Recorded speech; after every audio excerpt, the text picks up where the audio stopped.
Welcome, everybody. It's your boys, Kev, Coach AB. What's happening here? Kev's not looking so poor tonight with the dog in the background. I'm doing my best Trey impression right now. Trey's at a show this week or something. Yeah, Trey's be out there being Trey. I think he's down there buying spandex wrestling suits or something crazy. So he misses everybody. He'll be back here shortly though. So we're doing something a little fun. It is a post spring report card. So we're going to go through and look at a few different guys. Kev, you want to kind of describe what it is we're going to be doing? Yeah, so when you get these spring analysis, people will talk about the big plays players make and you kind of miss the minutia, the little things. So what I've done is I've clipped up every play that five big players or position groups that we want to keep an eye on did. And so I think it gives a more well-rounded view of kind of how these players performed overall instead of kind of being obscured by the big plays. So first up, we have Mycah Pittman at wide receiver, the transfer from Oregon. And so let's jump in. Yeah, Pittman was a pleasant surprise for me. There was obviously a lot of good. So this is him. Yeah, a lot of good buzz coming out of spring camp that he was, doing some nice things, running a little. Is that a little mesh or is that just a little shallow cross? I think this is just a shallow cross route. Yeah, I think so. I believe so also because there's nobody coming across you with him. I mean, maybe, but I think that's too far away. Yeah. Yeah. Nothing to really see there. That's not really a route you get too fancy with. And they're really working an angle there on 2-point conversion drills. So nothing crazy. Here it is, a little slip screen, lets him be a punt returner. He knocks this thing in there. You see this physical finishing style out of him, which is, he's not the biggest guy, but he's built thicker. He's not, a lot of these smaller statured slot receivers aren't as thick as he is. So it's good to see him be able to finish runs, especially down on the goal line. I think that's a place you'll see a lot from him is just trying to get the ball in his hands early. He was a punt returner at Oregon, and I think that's going to be his role at Florida State too. He's the kind of guy you just want to get the ball in his hands. This is a nice little route, just a little. Yeah, look clear out. They're running a little pick up top here. He's got a head fake here, cuts inside. He got a little bit of separation here, and I think the ball should have probably gone to him. Yeah, I agree. Helton's got to do a little better job there. But we're not here to talk about Keyshawn Helton. So here's another pass attempt. So he got a lot of, in the plays that he played, he did get a lot of attention. He got a lot of targets, so that's something Point to him out so everybody knows where he's at. So he's at the bottom of the screen here. One-on-one against Jerry Jones with the largest pin I've ever drawn with. No offense to Jerry Jones, but most guys should win that, and he does. He does win that at the line of scrimmage. Yeah, see, I've talked about not good route running on this team before. This is kind of what a better route runner looks like, what you're looking for. This is just a fade route down the sideline.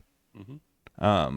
But the way you win this fade route is not by just trying to race the guy down the field, but you have to try to get him off balance. And you see in these first few steps, he does a good job stemming him. You see that head fake. So right here, he does a head fake. It gets Jones to kind of leave his feet, turn his hips, overreach his hands. He commits, and then he commits a penalty. That should be a flag. Hands to the face. And he still gets by him. Yeah, and better ball there. Better ball there is probably a completion, right? Yeah, a big completion. You won by a step. You expect to get the ball there. Yep. So let's see. This He's opportunity down here to see him blocking in the slot. So this is him on Hunter Washington, who's now a Bulldog, I believe. Mm-hmm. I guess he's not blocking. Yeah, Mississippi State Bulldog. Yeah, he's blocking. Oh, there you go. That was some ACC Network plays right here. So that was the entirety of the play we got from ACC Network. Thank you, ACC Network. You're great. All right, I believe he is at the top of the screen here, very top. You're correct. So we'll see. Reminder that he fought his way through it he got banged up with a little shoulder injury in the game. Nice to see him fight through that and come back. Yeah, even here you gotta like the route running. This is crisp. Mm-hmm. You see him going to the head fake, and he's probably going to be, I guess, just based off this, he's going to be a guy that's going to be more likely to try to occupy defenders by running routes downfield instead of blocking them like you see here. Just by stemming that route, it kind of gets Sam McCall blocked in a sense. Yeah, and this is a run play all the way. Yeah. So where is he? I guess he's down here in the action. Yeah. So he's kind of playing this. So he should be playing a vital role with a block here. So let's see how he does. So it's pretty clear who he's blocking at this point. And he whiffs. So that's a fail on his part. Yeah, and really, it's a all technique thing. His base is wide. He's out of position. He's got to understand where the ball's going there. The ball should be going outside of him. Well, I'm sorry, that's incorrect because they're running looks like power up in there. Yeah, I think the little one back power. So he's expecting the ball to go inside, then it goes outside, but he's still out of position. Well, no, I think this might be the. Oh no, you're right. Is it down? Yeah, it's down. Yeah, it's so either down. So he's expecting this ball to be inside. He's trying to turn the safety should be out. The gap here. Yeah, he's trying to turn the safety out. And their running back just takes it out. Yep. So. Yeah, so he's not positioned terribly here if you're expecting the gap to be on his inside. The problem is this guy gets through. The running back has to bounce it outside. Yeah. He gets pretty close to scoring anyways. All right, here he is on the backside of a running play, blocking. Yeah, let's keep it rolling. Yeah, he doesn't really do much here. Nope. Doesn't need to. Be seen. All right, in motion at the top of the screen. He doesn't get the ball, but we can see he did beat the... Yeah, he's working. He's working there. They seem to roll coverage to him. Seems to have two guys covering him at the same time. Yep, so he's got him, but there's a safety help over the top. Yep. And you can kind of pause it here. He's beaten at least the nickel corner here, but he has help over the top, so yeah, is what it is. Hey, there's a good block. Yeah, if they want to throw the screen up there, he does a nice job of getting that point man off of there.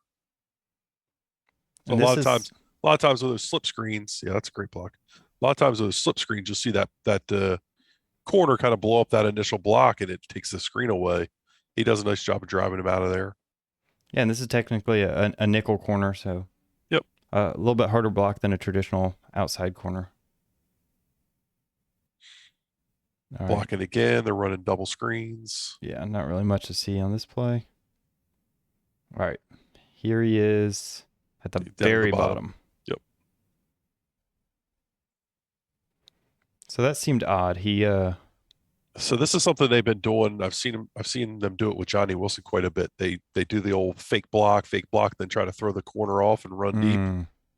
Ole Miss used to made that play very popular back in the day. They used to run it against Alabama quite a bit. Is that a Hugh Freeze thing? I guess it's just an RPO. I mean, yeah. So we don't get to see the downfield route there. So nope. We presume he wasn't able to get separation, or he'd probably. So they're working a little bit of that triple option concept up to the top here. Out of a different formation, we've seen him run it out of trips a lot of the times. Yeah, they're working more that flex guy. They like Johnny Wilson there, I think. And here we go. Again, kind of turns into a punt returner. You see that same block and shed that we were talking about. So block, shed. So it's like a little screen and go. And they're trying to hit it here, and they're trying to screen and go this thing, and he ends up being the check down. Yeah, so it's a good read by Jordan Travis. Both of these are capped over the top. And then you'll take a free screen for Micah Pittman. I agree. Yeah, he turns that thing into 6-7 yards with a good physical run. Yeah, and I think that's what you're going to get from him. A guy that's just consistently going to get the ball downfield once you get the ball in his hands. Right, I agree. And I think you saw that. They were trying to get the ball in his hands. Runs a little jet sweep again, showing physical, finish at the goal line. Yeah, he's almost like a running back you have at wide receiver, right? You Yeah, don't expect your wide receiver to blow through two guys and get in the end zone. yeah. The jump cut there is real nice. This little speed out. I like that. So motion in, get a stacked receivers, makes it hard for this guy to get his hands on Pittman. Gives him a free release. This little speed out, doesn't have to head fake. Even there, he is kind of head faking, so he's releasing like he's going to do a wheel downfield. Then you see a very quick shoulder turn to the outside. Yeah, DB's real miscommunicated.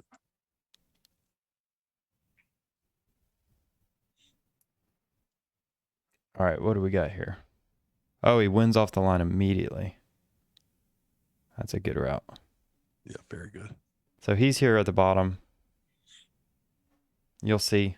Again, I think he's showing to be probably the best route runner on the team besides maybe Ja'Kai Douglas. But that's a solid route, right? He stems outside. Right, that foot here. The corner's not ready. He's leaning, beats him inside. Feet off the ground. Feet off the ground. Probably not the best form from a freshman, but we will get to a video on him and Thomas later. Runs a little dig route. He did have some separation on that dig. Undercoverage kind of took it away from him, but solid route here. You see that? Yeah.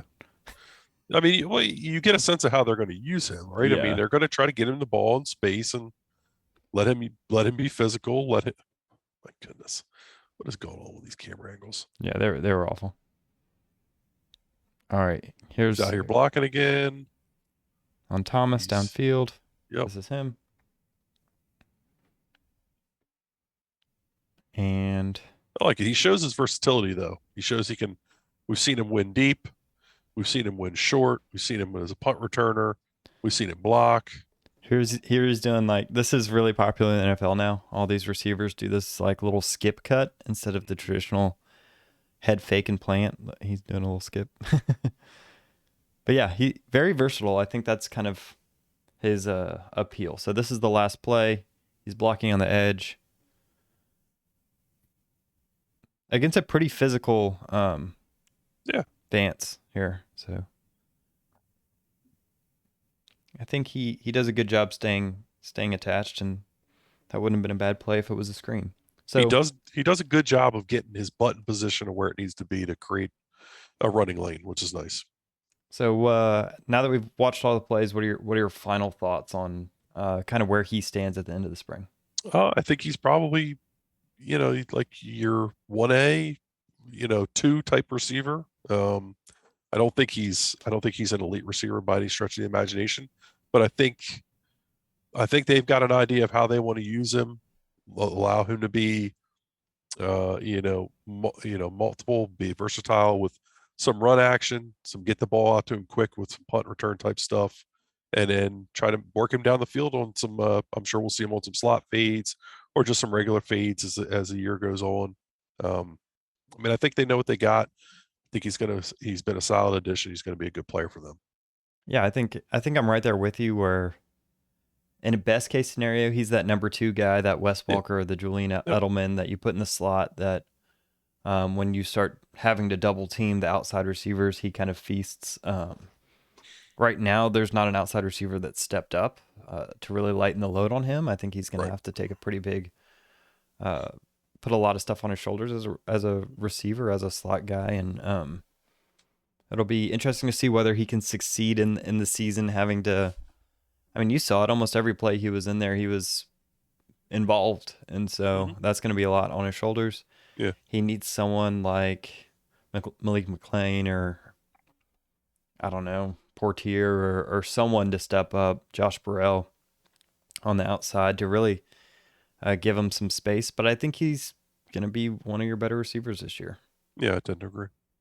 Cool. Well, join us for the next rendition of a scouting report where we will talk about the defensive ends. So Jared Verse and Derek McClendon, and we'll break down their film. So join us next time. Let's do it.